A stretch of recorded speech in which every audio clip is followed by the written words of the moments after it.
Halo teman-teman semuanya, selamat datang kembali di channel ini. Jumpa lagi dengan saya Vicky Himpong. Bagaimana kabar kalian semuanya? Semoga selalu dalam keadaan yang sehat. Senang bisa jumpa kalian kembali di konten kali ini. Dan kita kembali lagi akan membuka ruang diskusi publik atas apa saja yang menjadi perbincangan masyarakat yang sudah berkembang viral di sosial media. Kita akan sama-sama membuka ruang diskusi itu teman-teman. Kalian bebas untuk memberikan saran, komentar kalian di kolom komentar. Kita jaga etika kita dalam bersosial media dan hindari yang namanya disinformasi, fitnah, dan ujaran kebencian. Tanpa perlu banyak basa-basi, kita akan segera membahas video dan diskusinya teman-teman. Let's go.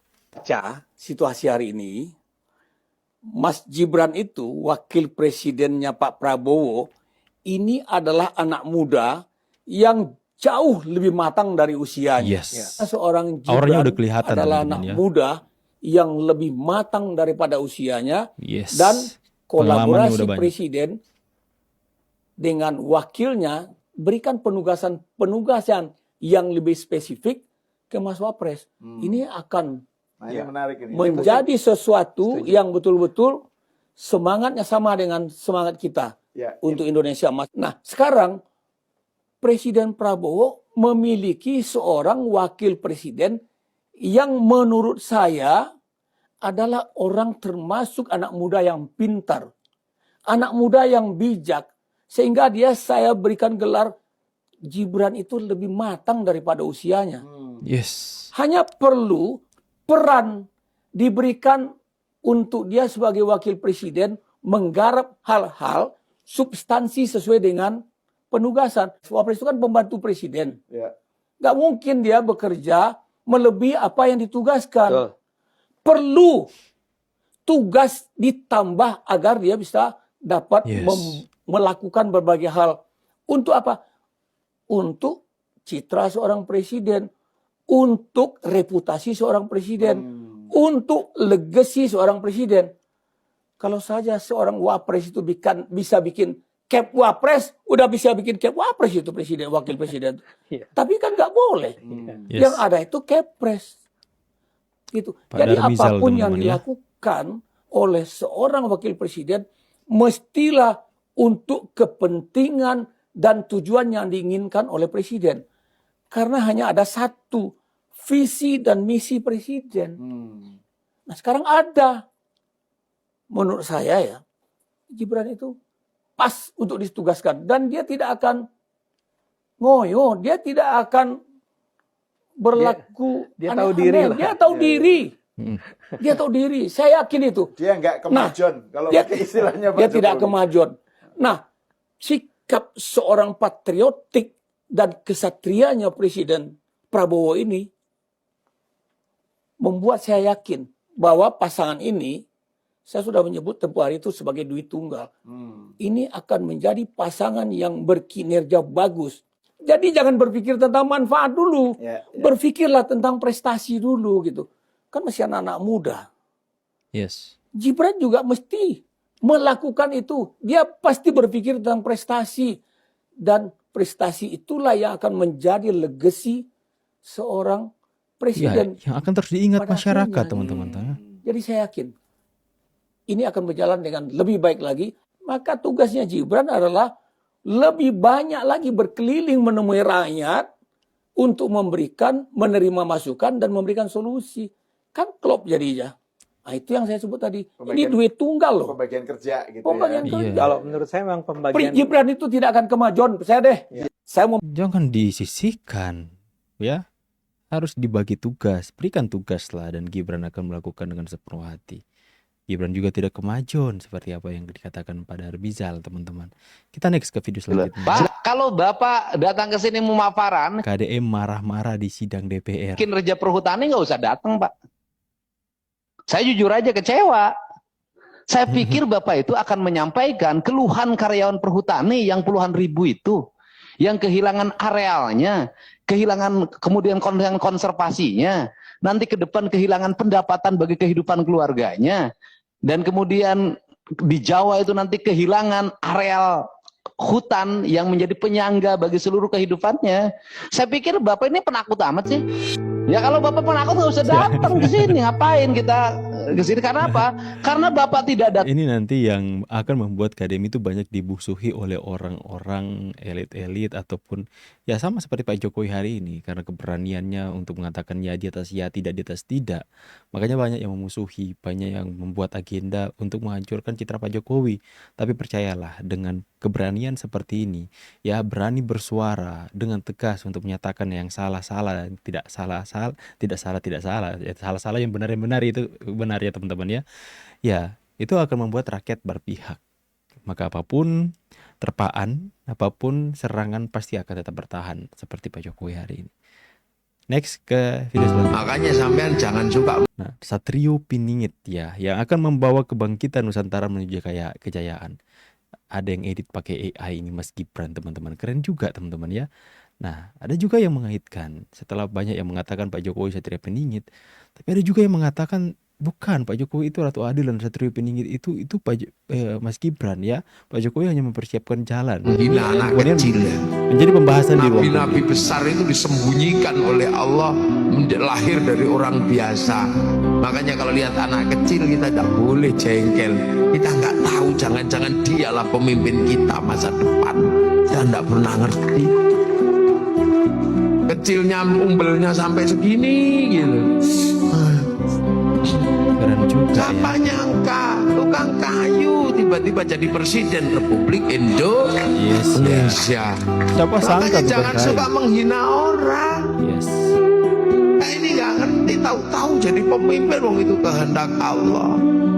Iya lah, itu makanya anak kecil itu kalau sampean tahu mau beli jajan kok nangis karena nggak punya uang, belikan. Siapa tahu itu nanti pemimpin masa depan, kita nggak ada yang ngerti. Yes, siapa tahu itu akan kembali kepada kita berlipat kali ganda teman-teman ya.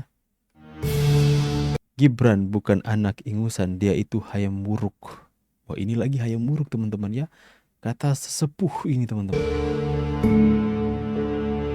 Ya, suku Jawa ini sudah ditebak oleh para pengamat karena beliau tetap memakai falsafah-falsafah asli milik kita orang Jawa, bahasa Nusantara ini. Nah, kalau kita tarik ke teori Sikles atau Cokro Manggilingan, sekarang ini kita dalam era Mojopahit awal. Nah, sedangkan Mojopahit itu tidak dibangun dari nol, dibangun dengan mewarisi kebesaran Singosari. Kalau dihitung dari Singosari ini kepada Mojopahit awal, kita ketemukan angka itu hampir 100 tahun. Demikian juga dari Mojopahit awal kepada kejayaan Mojopahit. Jadi Mojopahit emas, yakni pas akhir Hayam Wuruk, masa akhir Hayam Wuruk. Ini juga demikian hampir 100 tahun. Jadi sama halnya dengan kita NKRI ini dari proklamasi 1945 sampai nanti 2045, 100 tahun. Nah, ini yang disebut dengan oleh para pengamat sebagai Indonesia Emas. Jadi pada saat Mojopahit dipimpin oleh Raja Negara Hayam Wuruk, ini Mojopahit Emas yang sudah dibangun 100 tahun setelah berdiri dan 100 tahun setelah Singosari ke Mojopahit awal. Jadi di sini cemerlang, jadi menjadi mercusuar dunia. Ini yang kita buat ukuran. Nah, ini yang patokan pertama. Yang kedua begini. Jadi sekarang ini pada masa di mana Raden Wijaya sudah menjelang turun takhta, menjelang akhir masa jabatan Raden Wijaya. Saya keterangkan berkali-kali bahwa sekarang ini Bapak Jokowi itu adalah siklus dari Raden Wijaya yang bergelar Kertarajasa Jayawardhana. Sekarang ini sudah menjelang turun takhta, habis masa jabatannya. Sehingga di dalam siklus kita akan menebak siapa kira-kira presiden yang akan datang dan siapa wakilnya. Nah, sekarang tentang siklus ini dari kepandangan Pak Jokowi. Di sini ada dua hal yang dipegang Pak Jokowi. Bagaimanapun juga bahwa setelah kita merdeka sampai sekarang, kekuatan di Indonesia ini ada dua yang tidak bisa diabaikan. Satu kekuatan Bung Karno, kedua kekuatan Pak Harto. Ini tidak bisa dipisah. Memisah ini hancur kita. Apalagi membenturkan dua kekuatan ini, mempunyai kekuatan yang luar biasa. Lainnya tidak ada kekuatannya. Bung Karno, Pak Harto. Padahal sering saya sampaikan bahwa dua kekuatannya itu saling mengisi, saling melanjutkan. Pak Harto meneruskan ajaran Bung Karno, sehingga dua orang ini harus menyatu. Inilah kenapa Pak Jokowi ke Pak Prabowo. Jangan sampai pisah ini, bahaya ini. Untungnya kedua beliau sadar pada saat Pak Prabowo kalah, Pak Jokowi 2 periode menang, bergabung. Tidak boleh benturan, bahaya ini. Bahaya. Nah, jadi satu ya, di samping kekuatan fisik dan kekuatan pemikiran, kekuatan pertahanan keamanan dari militernya, juga tentang kelanjutan pembangunannya. Ini pasangan, tidak boleh dipisah. Kedua, tentang Gibran ini. Itu harus diingat bahwa Gibran ini lahir pada saat Gajah Mada itu melakukan sumpah Pahlawan. Gibran lahir. Dan Gibran sejak lahir bayi, balita, sudah diangkat oleh Maharaja Mojopahit yang waktu dijabat oleh ibunya sendiri, Hayam Wuruk ini. Ini sudah dijadikan Bere Kahuripan. Jadi Bere Kahuripan, raja daerah di Kahuripan. Hayam Wuruk ini kalau dikatakan masih anak ingusan, anak wingi sore, itu beliau sejak lahir balita sampai umur 10-11 itu beliau gubernur di Kahuripan menggantikan ibunya. Tribuana Wijaya Tunggadewi diangkat setelah Jaya Negara turun, beliau jadi Maharaja. Dan Hayam Wuruk akhirnya menggantikan ibunya sebagai Maharaja Mojopahit pada umur 16 tahun. Jadi bukan lagi anak ingusan kan. Demikian juga Pak Jokowi ini. Tidak ada. Ya beliau dengan menampilkan putranya, terus yang satu tadi juga masuk ke partai PSI, itu merasa mengemban misi untuk mencapai Indonesia Emas. Itu semua Bung Karno, Pak Harto, SBY, dari Pak Jokowi, semua itu merasa mengemban misi. Itu masalahnya, bukan karena ada ambisi untuk pribadi, keluarga, bukan. Ini yang perlu saya sampaikan. Itulah paham kita orang Jawa, orang Nusantara.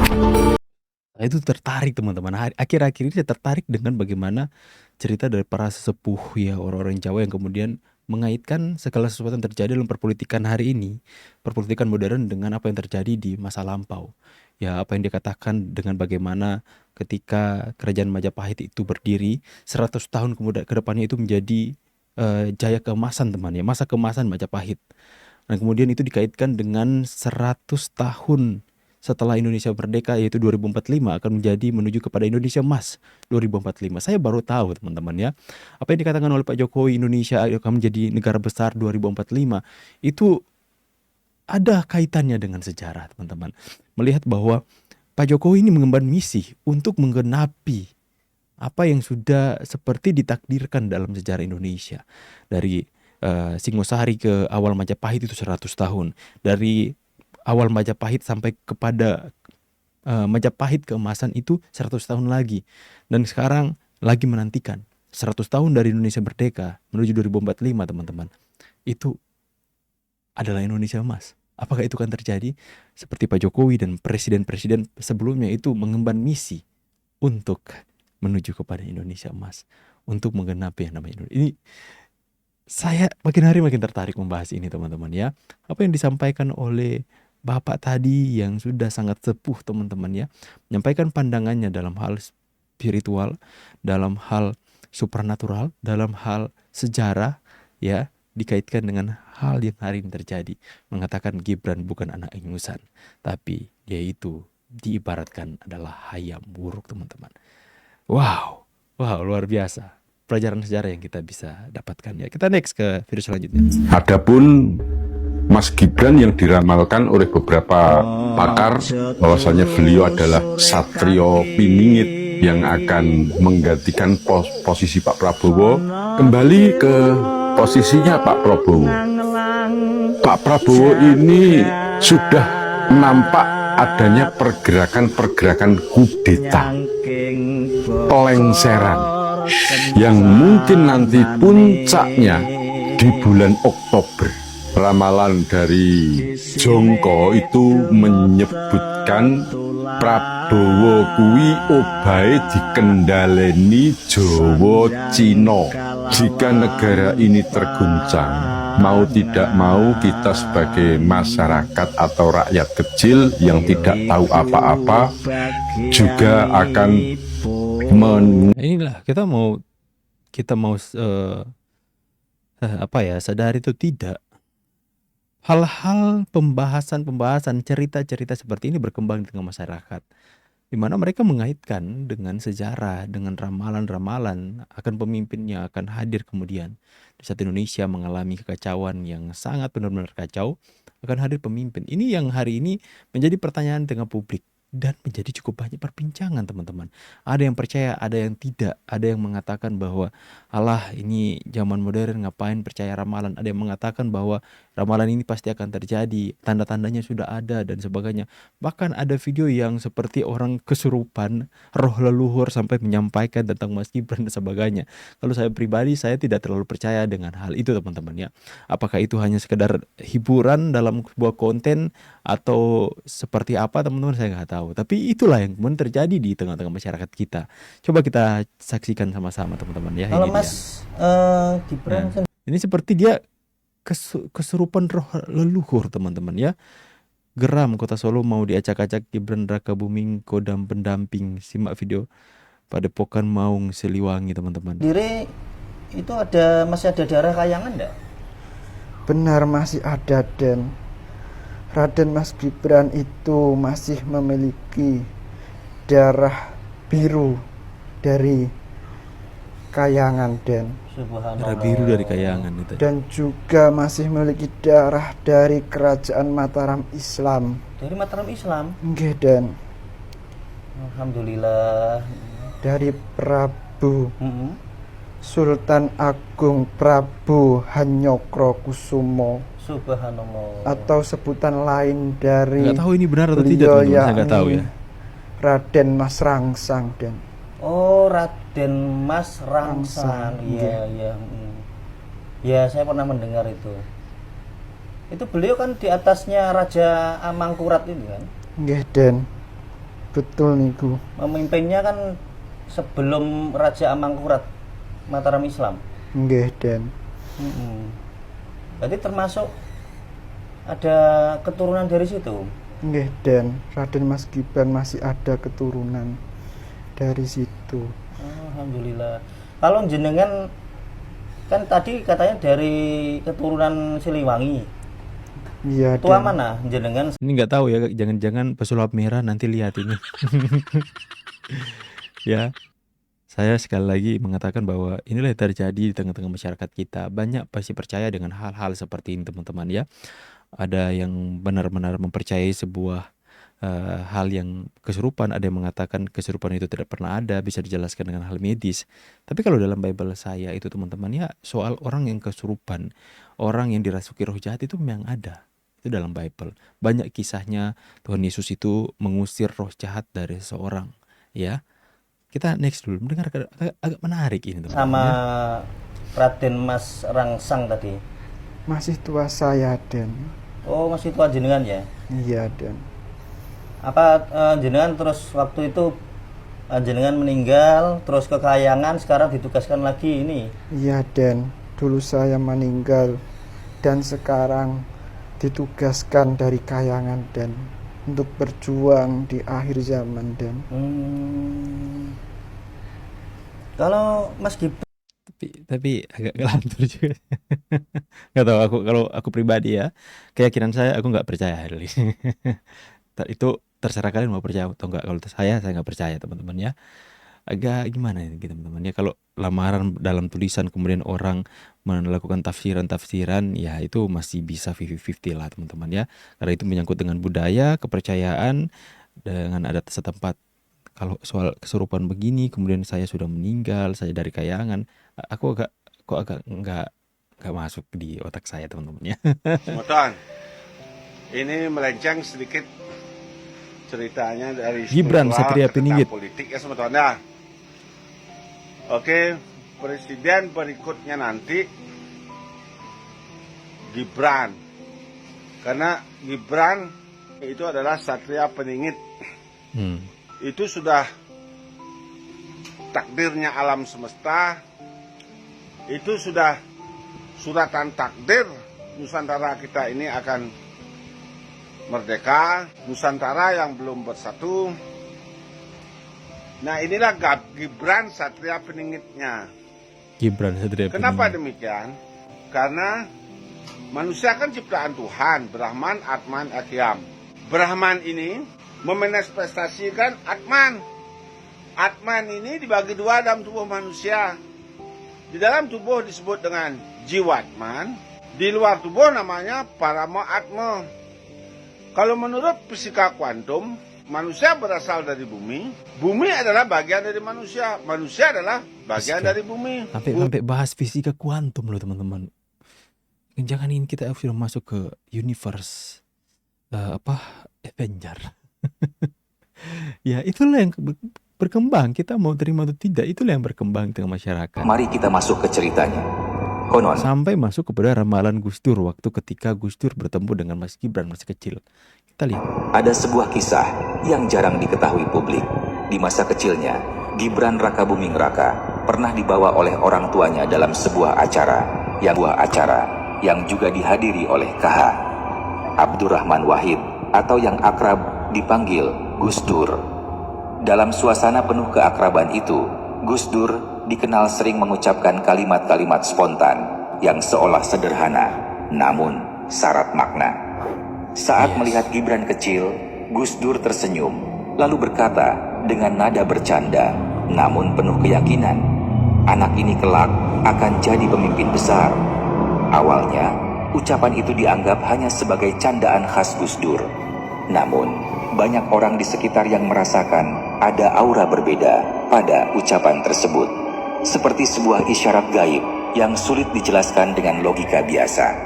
Bertahun-tahun kemudian, ramalan itu mulai terlihat nyata. Dari seorang pengusaha kuliner, Gibran terjun ke dunia politik dan menjadi wali kota Solo. Tidak berhenti di situ, perjalanan takdirnya terus melesat hingga akhirnya ia terpilih sebagai wakil presiden Indonesia. Kini, ucapan Gus Dur di masa lalu itu kembali teringat. Seolah-olah sang kiai sudah membaca garis takdir Gibran sejak kecil. Banyak yang heboh, merasa merinding, dan percaya bahwa firasat seorang tokoh sekaliber Gus Dur memang bukan perkataan sembarangan. Apakah ini kebetulan? Ataukah memang benar ramalan Gus Dur adalah isyarat gaib yang kini terbukti? Semuanya terserah pada keyakinan kita masing-masing. Seiring berjalannya waktu, kisah ramalan Gus Dur tentang Gibran kecil mulai menjadi perbincangan di kalangan orang-orang yang pernah mendengarnya langsung. Mereka meyakini apa yang diucapkan Gus Dur bukan sekadar guyonan, melainkan sebuah firasat yang lahir dari mata batin seorang wali. Ada yang bercerita, saat Gus Dur menatap Gibran kecil, matanya seolah menembus waktu.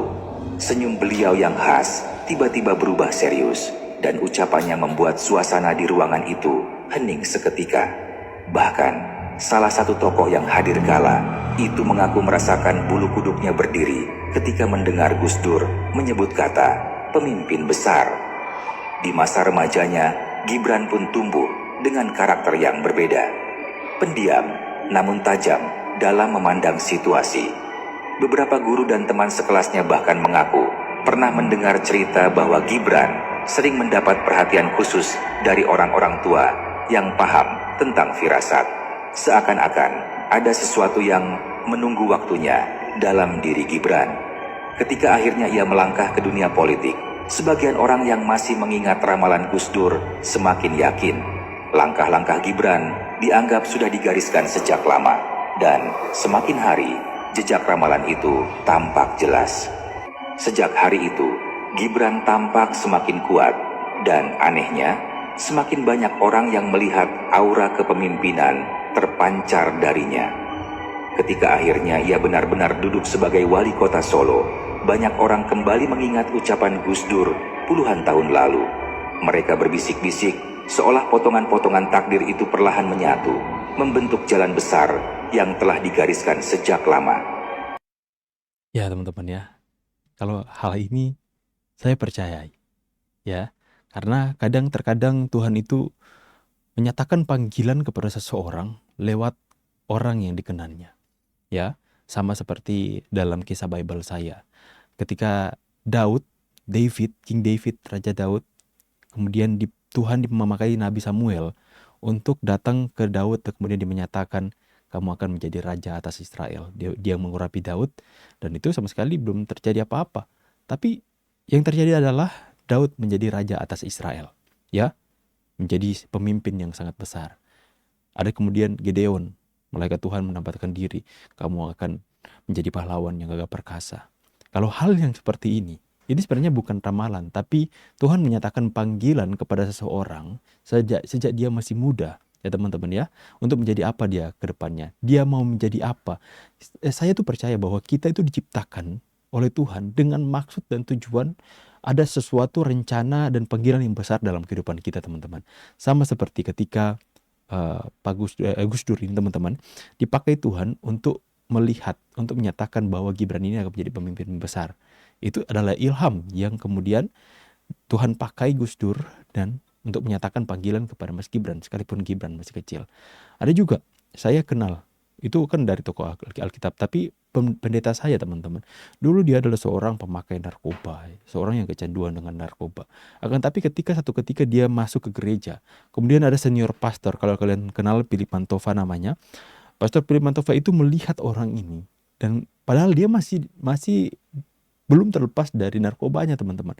Tapi dia sudah melihat, dan kemudian seperti Tuhan gerakan hatinya untuk mengatakan dan menunjuk orang ini, kamu akan menjadi pemimpin, pendeta, kamu akan menjadi gembala besar satu hari kelak. Dan itu terjadi hari ini. Ya, orang yang dulu hidupnya hancur-hancuran hari ini menjadi gembala dari Sulam Papua, Sulawesi, Maluku dan Papua, teman-teman. Ya, itu bisa dikatakan nih apa ya, profetik ya, perkataan profetik yang kemudian sama halnya dengan Gibran. Ketika Gus Dur melihat Gibran, taruhlah Tuhan hinggap, roh Allah bekerja atas Gus Dur, dikatakanlah sebuah perkataan profetik, kamu akan menjadi pemimpin besar. Itu saya percaya, teman-teman, karena dalam Bible saya banyak kejadian-kejadian seperti itu yang kemudian dialami oleh orang-orang yang besar dalam tokoh-tokoh dalam Alkitab saya. Ya, Gibran saya percaya akan menjadi pemimpin yang besar di masa depan, bahkan akan menjadi presiden. Bagaimana pendapat kalian? Ini adalah ruang diskusi kita, bukan sebuah fakta, tapi sebuah diskusi yang adalah kehendak kalian mau mempercayai hal-hal yang supranatural seperti ini, hal-hal yang mungkin tabu untuk diperbincangkan, hal-hal yang berkaitan dengan sejarah, mitologi, dan cerita rakyat, budaya setempat. Ini adalah ruang diskusi kita. Tidak ada maksud dan tujuan untuk menghina, menjelekan orang lain. Ini adalah murni ruang diskusi. Saya pamit, see you in the next video and God bless. Bye guys.